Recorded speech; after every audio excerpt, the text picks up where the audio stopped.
pathways into physicality. Let me say that again. They are finding their way through resonating genetic pathways into physicality. They have the ability to do this due to the diminished light envelope decaying around our planet.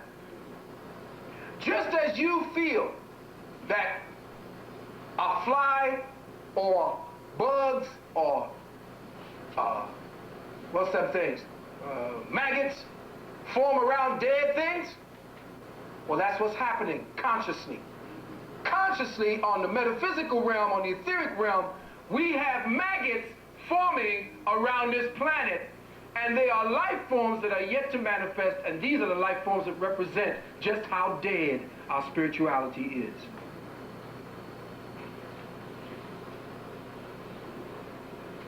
Most of these new organisms will be created by the joint effort of a psychotic scientific oligarchy and the ulcers that form in our planetary light field as a result.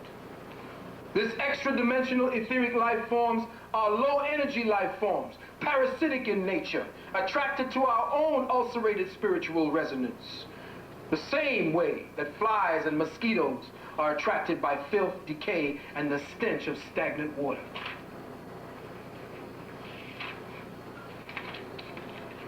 Now, I hope I've whetted your appetite,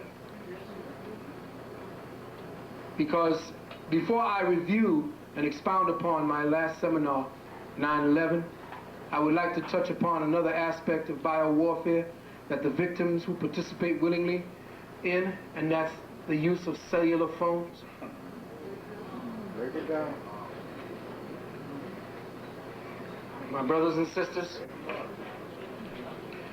first realize that the cellular phone is broadcasted on theta wave bands. They found out that the theta wave band is what thought, that's the band that thought uses when you think. The reason why they found that out is because you used to have something called UHF and UHV, VHF. When you switched to that, people would call and complain of hearing, when they're not in the room or when they're outside, stations going off in their head. When the theta wave band is being used, it is being synchronized with the same band that thought uses to communicate to itself.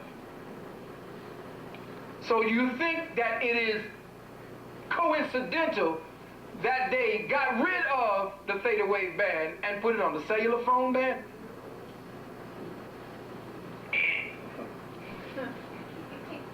Now, I know that cell phones have become as necessary as breathing to some of you guys. And if your work is about competition and time sensitivity, it's mandatory. So I think I should at least let you know what's happening to you each time you use one. As you know, the cell phone transmits a microwave signal in intermittent bursts from its antenna to a relay station. Sometimes these relay stations are many miles away. The farther the phone is from the tower, or if your phone is in a car, if your phone is in a building, or in an elevator, the more power your phone is told by the tower to send out in order to keep you connected. Check that. The tower tells the phone, boost more power when you're indoors.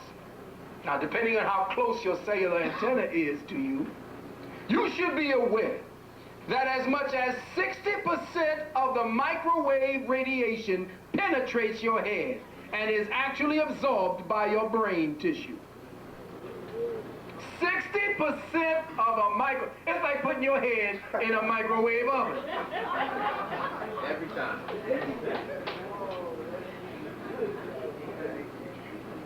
When a good cell phone is in operation, its intermittent signals can cause visible disturbances to a computer. And you will see it on the screen, depending on the proximity you are to that computer. It is a biological weapon of the most insidious kind because it quietly induces incurable diseases that are presumed to be genetic or of unknown origin. We don't know what happened to him. Diseases that will not be detected for a considerable period of time, like cancers, tumors, infertility, so-called suppressed immune disorders, and significant DNA damage. On September 5th, 2001, the London Independent announced a study by Lenhart Ardell, a cancer specialist at Örebro University in Sweden, to be published sometime before the end of this year, showing that the use of mobile telephones for more than 5 years were 26% more likely, and using them 10 years or more made you 77% more likely to develop significant sized brain tumors. And get this, the tumors were 2.5% or times likely to be on the same side of the head that the phone was usually held. Now, in keeping with the above and the topic of wave pollution, from microwave pollution to sound pollution, toxic sound, especially with sudden loud noises, machines, traffic lights, traffic, dogs barking, toxic music, which create a reaction like anger or anxiety, restlessness or annoyance, makes that noise toxic to your system. Toxic sounds interfere with your body's natural bioelectric rhythms. This can lead to disease and entropy, insomnia, paranoia, eating disorders, learning disorders, chemical imbalances, and disruptive behaviorism. On the subject of toxic music, the 4 elements have a voice. Together they constitute the W-O-R-D, or the voice of God. Ocean waves roll to the pulse of water with harmonic tones that resonate through the entire sound system and spectrum, creating a soothing blend.